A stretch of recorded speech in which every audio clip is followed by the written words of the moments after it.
Tonight, the Golden One Center was a giant buffet, and everyone on the Sacramento Kings was eating. The Kings dominate the Los Angeles Clippers, and it sounds crazy to say, but even without Malik Monk, this was probably the best overall bench performance we've seen from Sacramento this season. We'll break it all down right here on Locked On Kings. You are Locked On Kings, your daily Sacramento Kings podcast. Part of the Locked On Podcast Network, your team every day. And now, ladies and gentlemen, it is that time. Time for another episode of Locked On Kings.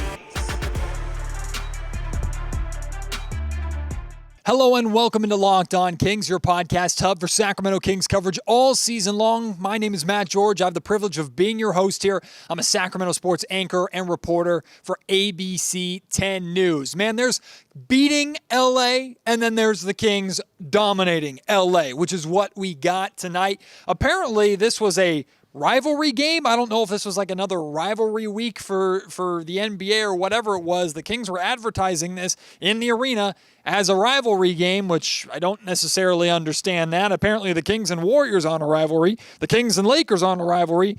But Kings and Clippers are? Maybe that was because of their 175-174 win or whatever it was going back to last season. Well, we didn't get that tonight, right? That was an offensive showcase.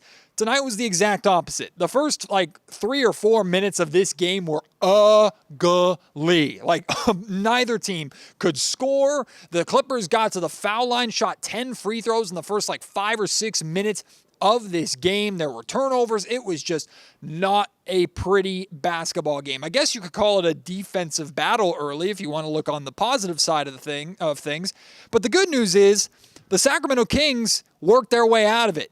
The Los Angeles Clippers, with the exception of kind of one stretch in the second quarter where they brought a 16-point Kings lead down to 4, they didn't look good really at all tonight. Now, the Clippers, like the Kings, were shorthanded. They're missing Kawhi Leonard. Kawhi's their best player, absolutely.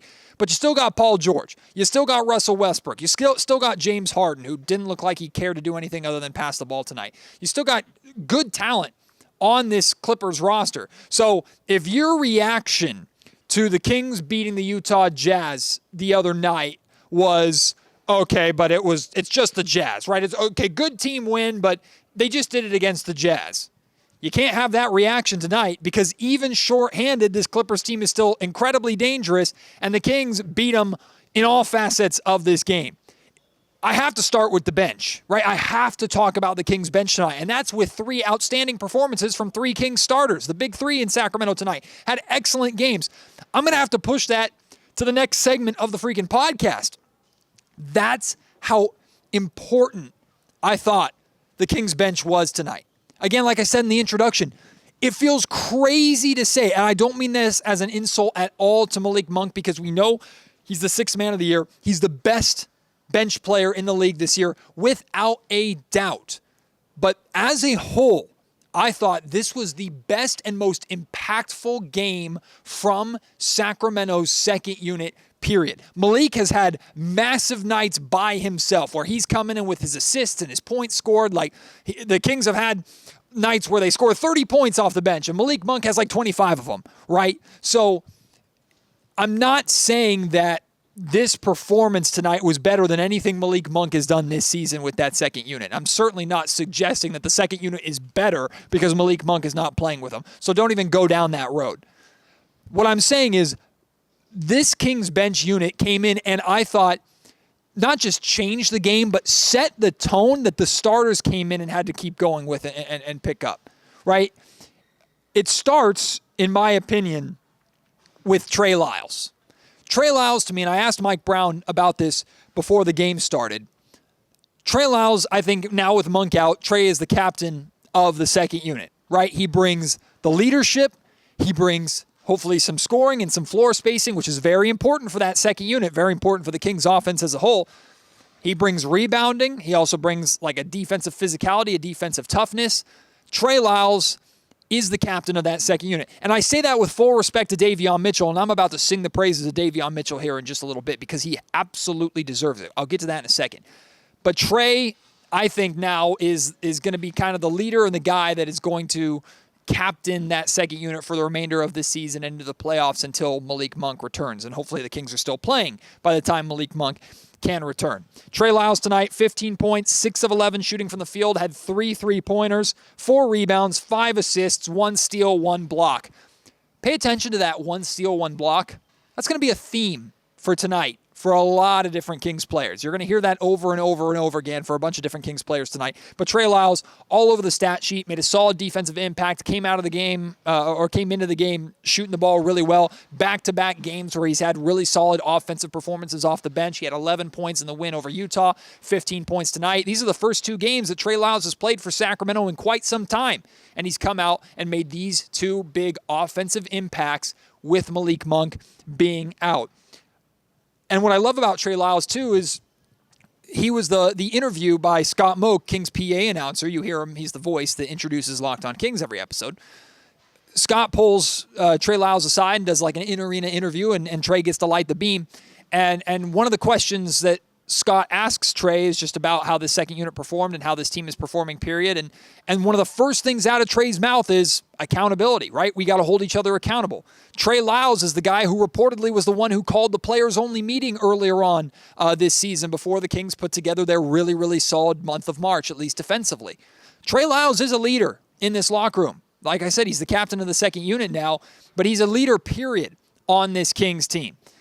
And I've just been very impressed with his impact, and we can see how big of a difference Trey's presence alone is to how the Kings play a full 48 minutes. I'm not saying you're going to get 11 points or 15 points out of Trey every single night, although you might need it more nights than not if you want to still be playing when Malik Monk is available to come back. But this version of Trey Lyles, if it's the best that he can be, it's more than the Sacramento Kings will be happy with. So love this from Trey. But I said I'm going to sing the praises of Davion Mitchell, and I'm that's probably not going to do it justice. I thought this was damn near a perfect game for Davion. Right? He comes into the game. He's always got that off-night defensive presence that he has, right? And of course he brought that. He had times guarding James Harden, had even times where he switched on to Paul George, just guarded Russell Westbrook a lot, like just this pesky on-ball defender that we know and love from Davion Mitchell, right? But in addition to that, his offensive game has just looked so freaking good over the last month and some change, right? And what I love about his offensive game is not just that the shot is falling, because tonight Davion Mitchell, 14 points, 4 of 7 from three-point range, 4 rebounds, 3 assists, right? It's not just that the shot is falling, it's the confidence at which he's taking it. If I were to tell you a month ago, hey, how do you feel about Davion Mitchell taking 7 threes in a game? You're probably going, oh God, how much are the Kings down by that Davion just has the green light to shoot whatever he wants? That's not the case at all. Davion is shooting within rhythm, right? And so much of the last 2 seasons, really Davion's entire Kings career, but really the last 2 seasons under Mike Brown has been, we know how impactful Davion is on the defensive end of the floor, but offensively, can he do enough? Can he fit? How does he fit in Sacramento's offense? He's fitting by providing a speed and a burst with the basketball that only De'Aaron Fox can match or top on this Kings team, right? Davion Mitchell is freaking fast, and he's doing a really good job getting to his spots and using that speed correctly. He's also got killer handles that I don't think we give him enough credit for. He'll cross a couple guys. He'll shake a couple of guys. He murdered the ankles of Dante Exum of the Dallas Mavericks here last week, so Davion's got handles, Davion's got speed, and he's finding the right way to use it. And in addition to that, he's taking 7 threes because they're the right kind of shots. He's not just pulling up in transition or just pulling up on an isolation 3 or anything like that. It's in the flow of the offense. He's shooting them with confidence, and he's knocking them down.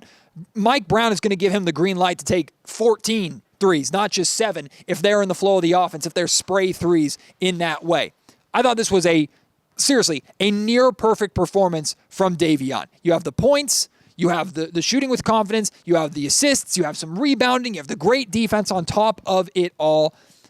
I don't know what more we can ask from Davion Mitchell here. And look, I won't say I've been the most critical of Davion Mitchell's game here in Sacramento, because I haven't been. But there have been times, and I will absolutely admit, there have been times where I was like, I think Davion Mitchell's time here in Sacramento is done. I think I've said that at least a couple of times here on the Locked On Kings podcast over the course of this season. I'm happy to be wrong, right? I think Davion Mitchell right now, we don't want to overreact too much, but from the month of March onward, if this is what you would tell me that Davion would be consistently over the course of an NBA season every year of his career, I think he's on Monty McNair's list of guys that you got to keep this offseason. Now, I think we all agree, regardless of what happens in the playoffs from here on out, I don't think the Kings can get away with running this team back. Monty has some decisions to make on which guys he wants to keep and which guys he wants to move on from. A month ago, I would have told you Davion Mitchell is absolutely on the move on from list, especially with the emergence of Keon Ellis. I'm changing my tune right now with how good he's playing. And he's going to continue to get opportunity. He's going to continue to play not just because Malik Monk is hurt, but because Mike Brown has found a way to consistently get him time along with Keon Ellis and these 3-guard lineups that have been working so well. So shout out Davion Mitchell. If you listened to or watched my Locked On Kings live show that I did yesterday with Jerry Reynolds and Gary Gerald, both of them sang Davion's praises. And Jerry Reynolds was one of those guys that was sometimes point guards take a little bit of time. Davion is in his 3rd season, right? He's still settling into how good that he can possibly be, even as an older rookie coming into this league. So if they see something great in him, sometimes we got to trust them, even if we don't feel the same way. Davion is playing incredible basketball right now, and he deserves all the praise and all the attention for it. So shout out Davion Mitchell. And then Alex Len, too. Y'all know how big of a fan I am of Alex Len, right? It seems like every time Alex Len comes into the game, good things happen. And it's because he comes in and plays limited stretches and limited windows. He has the very tough task of filling the minutes when Domantas Sabonis isn't in the game. And Sabonis does so much on so many different levels, right, that we're not expecting Alex Len to come in and continue to play the way Sabonis plays. But Alex doesn't. He's impactful in other ways. Like tonight, Alex Len, 4 points. Okay, great. 7 rebounds, 1 steal, 3 blocks in 12 minutes. Those 3 blocks he had within the first 5 minutes of when he was in the game. Alex Len came into the game tonight, and he set the tone defensively that Davion Mitchell and Trey Lyles continued with that second unit. And when the starters came back in, they carried it out through the remainder of this game. Alex Len, to me, is the guy that planted the flag in the paint for Sacramento and said, Clippers, you're not scoring. I'm going to use a nerdy Lord of the Rings reference. Alex Len was Gandalf tonight, who slammed his staff down and said, you shall not pass. He set that defensive tone. And the Kings followed suit. I love Alex Len. Man, I think he's such a solid pickup. He's such a solid player for this Kings team to have, for the Kings' depth. He's a guy that if he plays 5 minutes, he can make an impact. If he plays 12 minutes, he can make an impact. If he plays 2 minutes, he can make an impact. I'm such a big fan of Alex Len. Always stays ready, always seems to provide great production in some way, shape, or form. Love the way he played. Let's hear from Trey Lyles, Davion Mitchell, and head coach Mike Brown about this bench performance as a whole. We know that there's, we're missing a lot with Malik, his playmaking, his shot making, his leadership on the court and stuff like that. So I just think everybody was capable and ready to step up in big ways. Alen was humongous on the defensive end for us tonight, blocking shots and then offensive rebounding and stuff like that. So, we're all capable, and now we're just getting, more touches and stuff like that with Malik out, and we're all stepping up and making the right plays and doing what we're supposed to do. I think we're just embracing the physicality. I think we love it. We helping each other, one another, being there for each other, taking charges. Keon had 6 fouls tonight, so he's being physical. It was a lot of ticky-tack fouls, but I think we're being physical. We're just getting ready for the playoffs. But at the end of the day, I thought our bench was absolutely fantastic.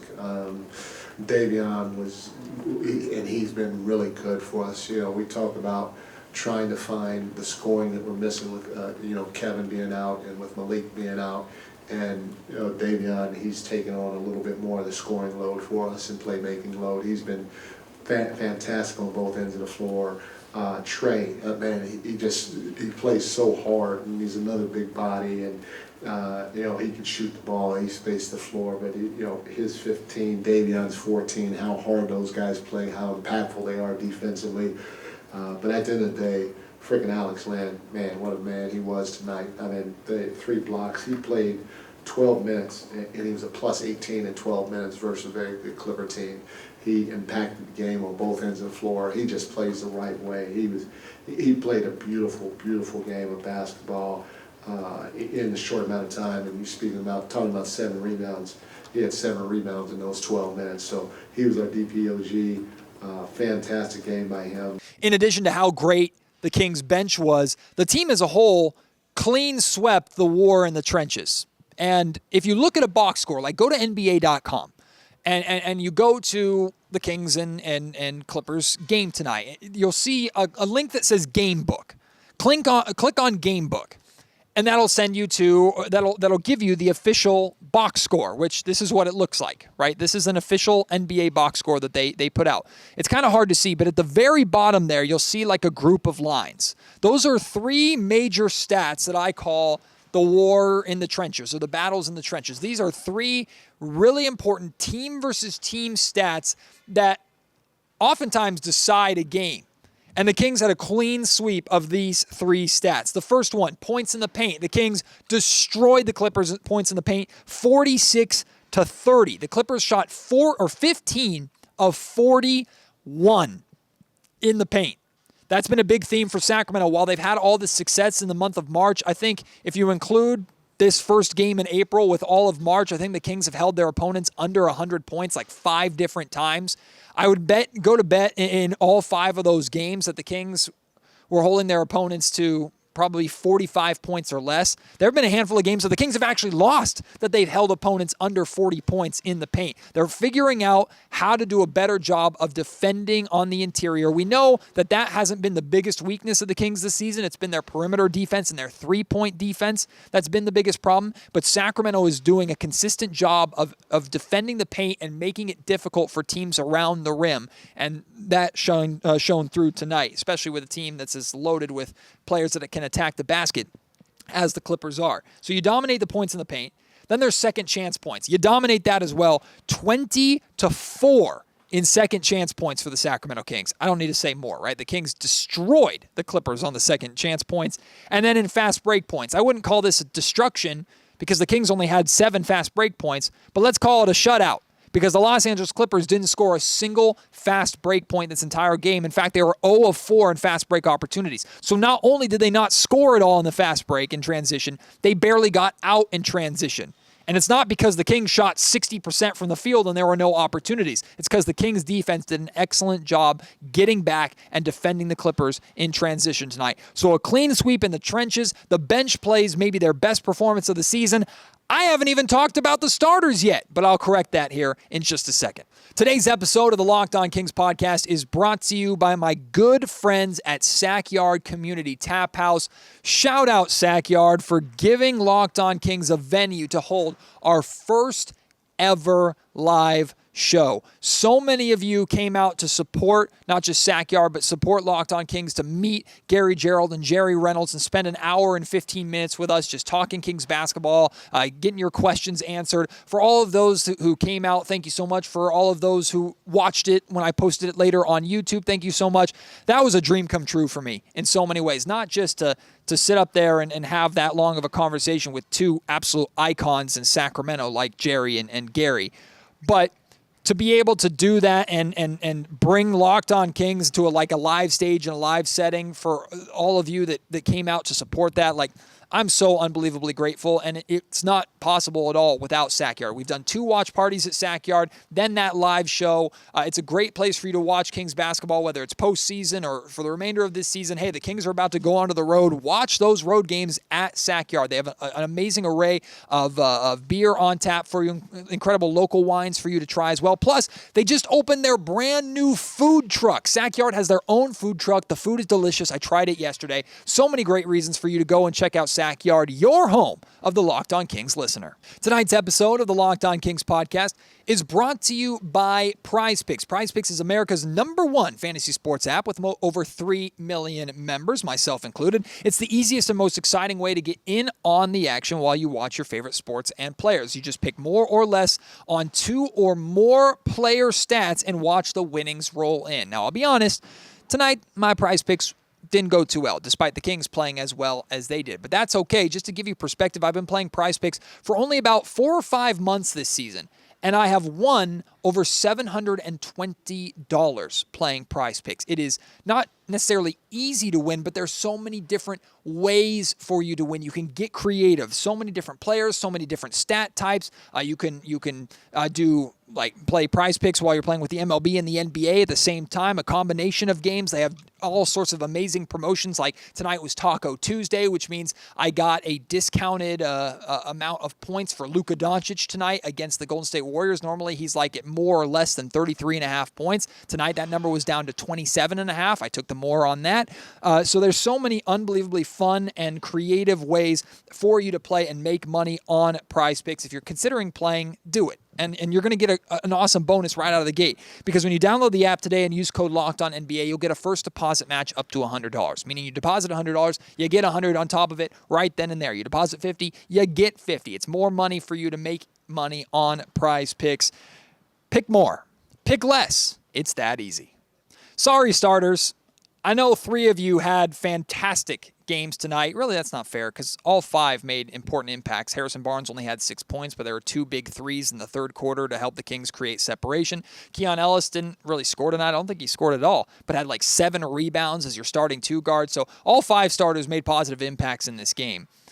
But 3 starters in particular, Keegan Murray, De'Aaron Fox, Domantas Sabonis, all had massive games tonight. And yet here I am waiting until the second segment to really talk about them. That's just how good the bench was. And I think they'd say the same. Hey, focus on and praise the bench a little bit for how well they played before you start talking about us. But don't worry, we're going to talk about you. And we'll start with Keegan Murray. 19 points, 8 of 18 from the field. I love that 18 field goal attempts number. I love it. Even if you only hit 8 of them, which 8 of 18 is not a terrible shooting percentage, but I love 18 field goals from Keegan Murray. 5 rebounds, 2 assists, 1 steal, 1 block. Again, remember those. That's going to be a consistent theme. Keegan has completely, at least over these last 2 games, has completely embraced the scoring role with the absence of both Malik Monk and Kevin Huerter, right? I talked about this during the live show with Jerry and G-Man. I talked about this on Locked On Kings after the Jazz game, and even going into the Jazz game, right? The Kings need different guys to step up offensively, and Fox and Sabonis are definitely in that mix, but Keegan might be the guy that the Kings are going to ask the most out of offensively. I even talked about it during I posted about it on social media, and I talked about it during the live show yesterday. I think the Kings are looking for a jump from Keegan Murray in offensive production and offensive importance, similar to how Peja Stojakovic made his jump from his second to his third year.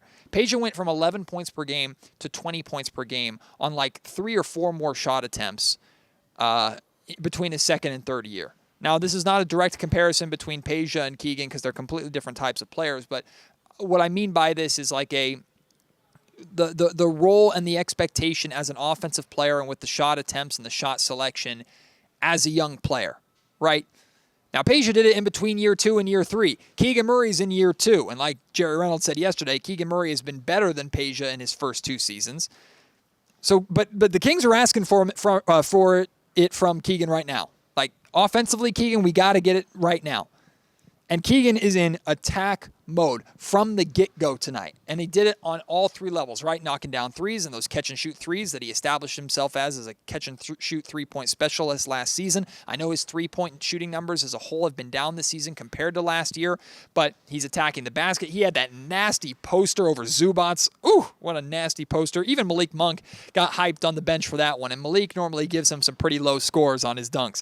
Malik got hyped for that one. Trey Lyles gave him like a 6 out of 10, I think, in his post-game interview, but no one give Keegan the love that he deserves on his dunks. But huge dunk there by Keegan Murray. He also had a hell of a dime to Domantas Sabonis at one point. He cut baseline, drove 2 defenders, snuck a bounce pass between 2 defenders right to Domantas Sabonis, who had the easy layup. I think the Clippers called timeout after that. Domas puts his arm around Keegan, points to him, and looks at the bench and goes like, look at this guy. What a great pass from this guy. Like, Keegan was balling tonight. Absolutely balling. And yet, he is the guy that out of the 3 starters scored the least. But I just thought he was in such attack mode tonight that that's exactly what you need to see out of Keegan. Then there's De'Aaron Fox, 20 points, 6 of 20 from the field. So not a good shooting performance from Fox. He did go a perfect, I think, 7 of 7 from the free throw line, which you love to see. 3 rebounds, 7 assists. He had 12 assists the other night. So, hey, 21 assists. That's not 20. Jeez, Matt. Get good at math. 19 assists in the last 2 games combined. You will absolutely take that from Fox. 1 steal, 1 block. I think he's had like 20. I don't know this off the top of my head, so this is probably wrong. I think he's had like 25 or 26 straight games or something like that with a steal. So we know how pesky Swipa is on the defensive side of the ball. I will say, this is going to sound negative, but I'm going to turn it into a positive here. De'Aaron Fox has only scored 30 3 times in the last 15 games. The last time he scored 30 was against the Orlando Magic on the road back on March 23rd. Coming into this season, De'Aaron Fox was averaging 30 points a night. He had a handful of 40-point performances in this first couple months of the season. I still think that for the most part, especially come playoff time, the Kings are going to need that level of De'Aaron Fox scoring more than a couple of times if they're going to be successful, right? And even during this road trip, right, the Kings have a game coming up against the New York Knicks in New York. Even if the Knicks are shorthanded in that game, we saw what Jalen Brunson did here in Sacramento. Scored 41, 42 points here in Sacramento to carry the Knicks to a win. The Kings are probably going to need a performance like that from De'Aaron Fox in that Knicks game or that the Boston Celtics game, which is on the second night of a back-to-back. Whatever the case may be, right, the Kings are going to need that version of De'Aaron Fox at some point. He has not been scoring at the rate that I know he's capable of scoring, that we all know he's capable of scoring lately. That being said, I'm encouraged because the Kings have shown that they don't need it every night like I thought they were going to when we first lost Malik Monk. Again, I'm not saying that the Kings can get away with De'Aaron Fox scoring. He's averaging only like 24 points or 23 points or something like that over the last like month and some change. So he's not scoring at the rate that the Kings expect necessarily from him. But they don't. I really thought when Malik Monk went down and Kevin Huerter went down, I was like, that's such a loss in scoring that, okay, Stars, it's on y'all. Domantas Sabonis, you need to score more too. But De'Aaron, like, get ready to score 30 to 40 points a night, buddy, because the Kings are going to need that from you. Back-to-back games where he's had good assist numbers. The scoring's been in the low 20s. And the Kings are victorious in both those games. One of the games, the Kings scored over 120 points. Tonight, they only needed 109. So I'm encouraged by that. Still want to see more, and we're going to need to see more. And at some point, the Kings are going to get more, right? We know De'Aaron can hit those shots. Going back to the Dallas game, De'Aaron's field goal percentage, especially in the fourth quarter in the clutch time, wasn't great in that game. So you're especially going to need in close games De'Aaron to become that clutch player of the year and knock down those big shots down the stretch. It's absolutely going to happen at some point over the remainder of this season, this playoff race, and into the postseason. But for now, 2 games in a row where Fox can be a facilitator as well as a scorer, mainly a primary facilitator as well as a scorer. And the Kings have had success, which is encouraging to see. And then there's Domantas Sabonis tonight. 22 points, 8 of 17 from the field. Honestly, just like Keegan, I love those 17 field goal attempts from Domas. Domas needs to attack. Domas needs to look to score more, even if he's missing still a few too many bunnies around the rim. Domas took 3 3-pointers tonight. He went 0 for 3. I don't care. Shoot him. If they're going to give them to you, freaking shoot them. I'm very okay with Domas shooting 3 3-pointers tonight. But in addition to his 22 points, 20 rebounds. There's double-doubles, and then there's double-doubles animal style, if we're keeping with the metaphor of In-N-Out Burger. Like, that's a big boy double-double. 22 points, 20 rebounds. Just missed the triple-double, 9 assists. Also had a couple of steals tonight. Domantas, just a solid game against the center in Zubats that he struggled against so far this season. Remember how bad the Kings lost to the Clippers earlier this year, where we were going, oh, yikes, like this might be a nightmare matchup for Sacramento, just like the New Orleans Pelicans. Well, with the way that they're playing right now and the way that they've been playing recently, like they just won 2 in a row against the Clippers. I don't care who's been playing and who hasn't been playing. The Clippers are still a tough team. The Kings have beaten them twice in a row to split the season series with them. They have one more game coming up against New Orleans. I'm not trying to get too far ahead of myself, but if the Kings they continue to play with the physicality that they've been playing with and enjoy the physicality that they've been playing with, like Davion Mitchell said earlier, they're enjoying it. They're having fun with it. I think they're going to do a much better job against New Orleans than they did early in the season, because New Orleans brought the physicality to Sacramento, and the Kings didn't look like they knew how to handle it.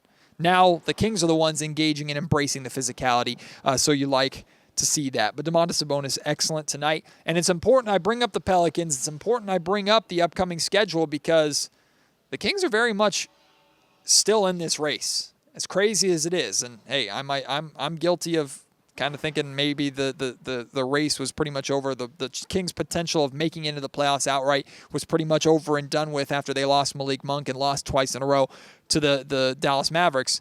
But turns out it's not over yet. So I'm curious how you're feeling about this playoff race. We'll talk about that in just a second. Today's episode is brought to you by Amazon Fire TV, your destination for sports, from live games to highlights to in-depth analysis. Fire TV offers amazing viewing experiences with smart TVs, as well as the Fire TV stick that you can plug into your existing TV that provides access to millions of movies, of TV episodes, as well as free and live TV. Whether it's opening weekend for baseball, the college basketball tournament, you're going to want to have a Fire TV. And Fire TV recently created Fire TV channels to deliver a consistent supply of the latest videos from your favorite sports brands, all for free. That includes all of us at the Locked On Podcast Network and most of the big pro league and college conferences as well. Fire TV channels lets you dive into all the game analysis, highlights, and more to keep up to date on all the latest in the world of the NBA, March Madness, MLB, whatever it is, not to mention great news, entertainment, gaming, travel, cooking videos as well. Check out Fire TV channels on Fire TV and Alexa devices. To learn more, visit amazon.com/LockedOnFireTV. So how are we feeling about the playoff race now? We were a handful of days ago doom and gloom, right? Myself included. I'm not blaming you at all. Even Mr. Optimist Matt George over here was like, oh, God, the Kings are probably going to be in a play-in team. And that might still be the case, right? I'm not saying that the Kings, because they beat the Utah Jazz and beat the Los Angeles Clippers, that now suddenly the Kings are back, baby. They're moving up to the 5th seed. But I'm not saying nothing. I'm just pointing out facts. I'm just saying what's in front of you. If you look at the NBA standings right now, the Sacramento Kings are a game back of 6th and 5th. The Dallas Mavericks are in 5th. They lost to the Warriors tonight. Can't believe I'm saying this, but shout out Warriors. Thank you, Warriors, for that. And they're a game back of the New Orleans Pelicans in 6th. Now, the Kings and Mavericks are both 2-2 on the season. So, tiebreaker is very dependent as of right now on your divisional record, and I think the divisional record is only slightly better for Dallas, or very, very close. So there's a world where the Kings might still end up with a tiebreaker with Dallas, which means they don't have to pass Dallas to beat them in the standings. They could still tie Dallas and technically beat them, depending upon their either their conference or division record. I don't remember how it works. New Orleans, different story. The Kings don't have the tiebreaker against New Orleans. They're a game back in New Orleans, and they have a game against New Orleans coming up in just a little bit. So, Kings ain't out of it, man. They're not. I'm curious how you're feeling about this, because I'm not trying to say that these 2 wins are enough to relight my flame and belief that, yep, the Kings are absolutely going to the playoffs, because I've been very vocal about over the course of this season, I never considered the scenario, or I never thought we were going to have to deal with the scenario where the Kings were a play-in team, not a playoff team. That changed, not just with the loss to the Mavericks, but with the loss of Kevin Huerter and Malik Monk. But this team is still fighting. Now, we might be singing a very, very different tune here in the near future, because the Kings have a back-to-back against the New York Knicks and the Boston Celtics coming up. That Boston Celtics game on the second night of a back-to-back going from New York to Boston overnight, that might be as big of a scheduled loss as there is on this freaking planet. Boston is the best team in the NBA by far. They beat the brakes off of Sacramento here in the Golden One Center earlier this season. I don't have high hopes for that game. The New York Knicks beat Sacramento here earlier this year. I don't necessarily have the highest of hopes for that game either, especially with the Kings being without Malik Monk, but it's not unwinnable for Sacramento. Now, they also play the Brooklyn Nets on this road trip. They better win that game. Like, the Brooklyn Nets might be the softest game that they have for the remainder of this season. And I say that with all respect to Brooklyn. That's how tough well, that's not true. They play the Portland Trail Blazers the last game of the year, so that's the softest game. But you got to win that game on this road trip, right? So we could be singing a very different tune very quickly because the Kings have a brutal schedule. Teams like the Dallas Mavericks do not. So, but as of right now, my point in bringing this up is the Kings are still very much in it. There is a road, not just for the Kings to get into the playoffs outright. They're still in the hunt for the 5 seed, which felt crazy a week ago. So how you feeling about it? You feeling optimistic? You feeling like I'm not getting ahead of myself? I still think this is a play-in team. Are you at all concerned with the surging Golden State Warriors right now and the Lakers who are also playing really well? They're like 2 or 3 games back of Sacramento, but they're biting on your heels. So the Kings got to be careful too, because if they go on a slide here at the end of the season, they could easily fall to 9 or 10. So, I mean, this Western Conference, man, is just absolutely nuts. But how are you feeling? Let me know. Hit me up on Twitter, @MattGeorgeSack. Email me, mattgeorgesports@gmail.com, or leave your thoughts in the YouTube comment section down below. We're going to end the podcast with this soundbite that I have for you from Kings head coach Mike Brown.